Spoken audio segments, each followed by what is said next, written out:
Hi, Nick here. In this video we're going to do Yesterday Once More. It's quite an interesting one, this, because it's a proper piano song, so to do this on the guitar it's kind of tricky. So the sort of things we're going to cover here is how not to play all 6 strings at the same time.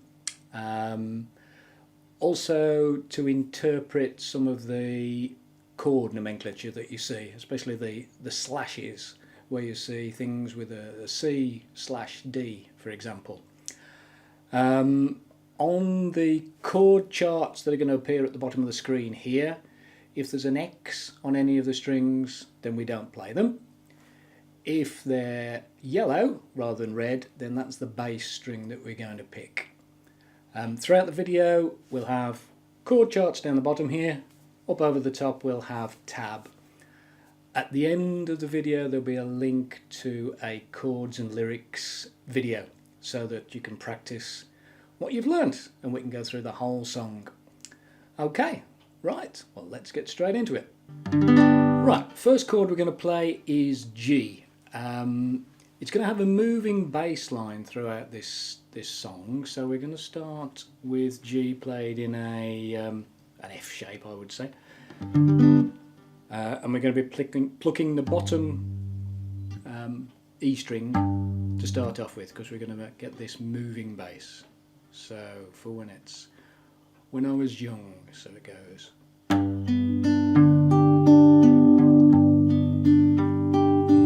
was young, I'd listen to the radio. So radio, we're playing B minor, and if you look at the name of this, it's B minor / F sharp. The F sharp refers to the bass note that you play, and this is the F sharp we're talking about here. So we're going to come down from G to F sharp. So it gets a nice moving bass line where we go from.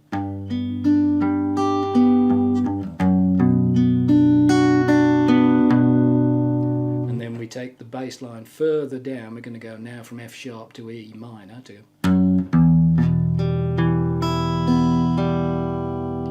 So E minor, standard E minor shape, and then we get E minor with a D bass. We're going to create that D bass by lifting this finger here and just playing the top 4 strings. Okay. So in actual fact you don't need to put a finger on at all. Just kind of helps you to remember where you are. Does for me anyway. So let's try those first 3 bars together. 1, 2, 3, 4. Young and listen to the radio, looking for my favourite songs.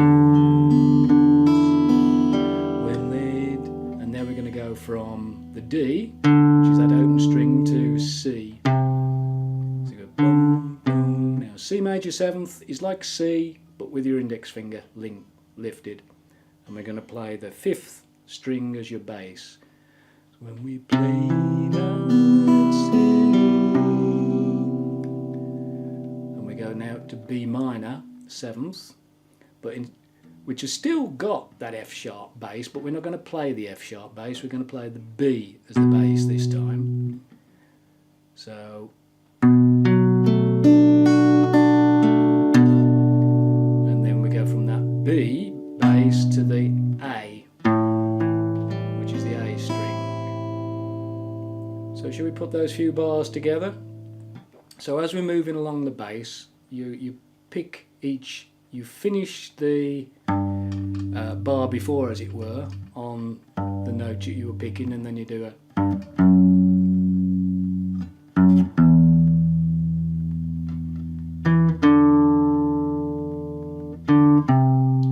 So this is what you should hear coming out at the bottom end of what you're playing. Okay, let's try that all together then from the G.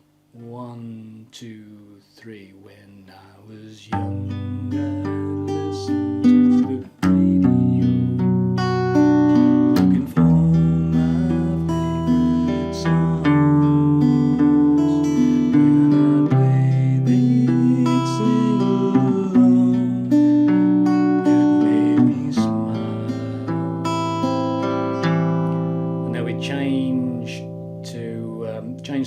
picking rhythm, as it were, to play C with the D bass, which is just basically just leave your index finger on and play the top 4 strings, and it's so we're going from C with the D bass to D, and then we start back in a similar fashion to how we started, back up to G. So it's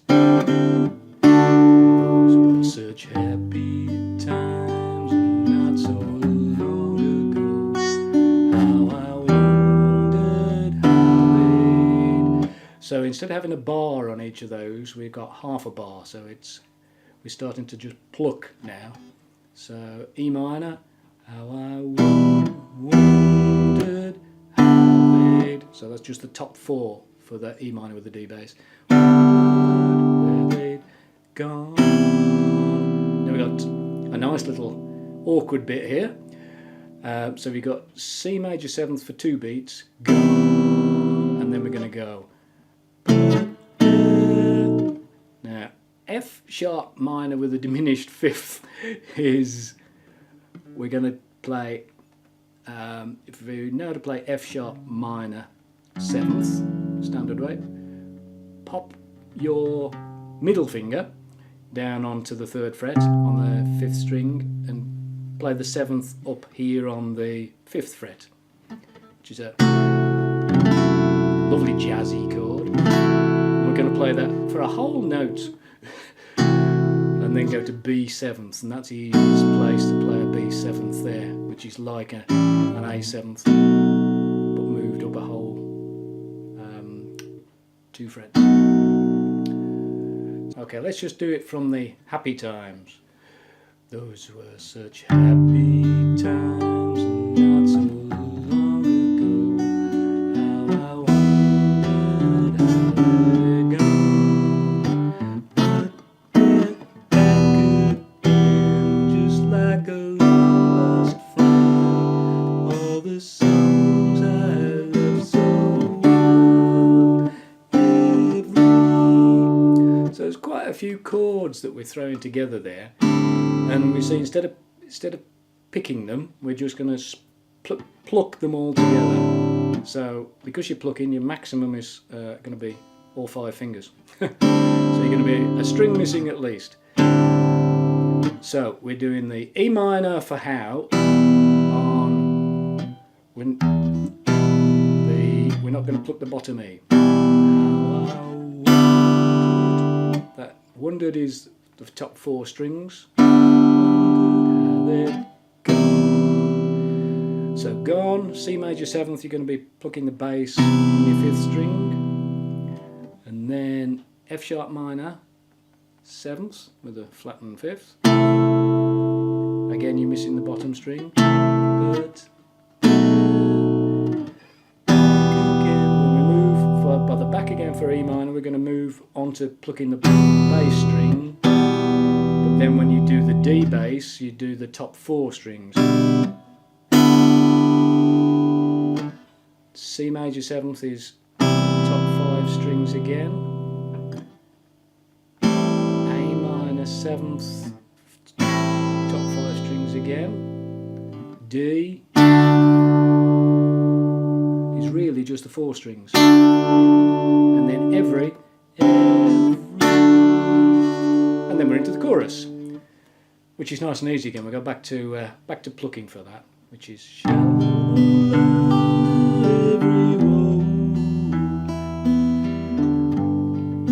regular G and E minor 7th.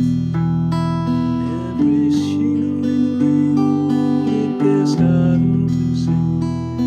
A minor 7th. D, and we're going to do the same as we did for every. So it's when they get, we're plucking again now. Get to the start where is now nice. We've got D sharp augmented. That's an interesting fella. So that's the 4 middle strings that you pick there. Breaking a heart, it can really. Top 4 strings for really with a D bass. Really make cry. That's a lovely one. F sharp minor 7th with a diminished 5th. 4 strings in the middle of the guitar, missing the 2 end strings. So Barry on the 4th, ring finger on the 5th fret 2nd string, middle finger, sorry, on your 4th string, 5th fret, and I typically go. Just makes it ring nicely, just like before. So G with the D bass, and then C with the D bass. It's yesterday once more. Now G major 7th.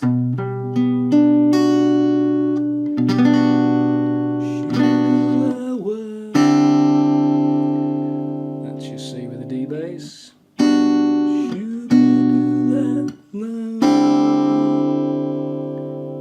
And that is about all the elements of it. The intro is very straightforward. You just play G. It's just till you or your singer is ready to start singing, really. There's a verse followed by a chorus, followed by a verse, followed by a chorus, and the outro is really just repeating the shooby-doo lang lang bits a few times, and you resolve out onto a G right at the very end. So the best way for you to now follow the whole song is to take the link to the chords and lyrics video that's coming up in a minute. Hope you got that. Don't forget there's a couple of links coming up now. There's one to a chords and lyrics video that you can sing and play along with what you've just learnt. There's another link to further tutorials in the series, and don't forget to subscribe. Until next time.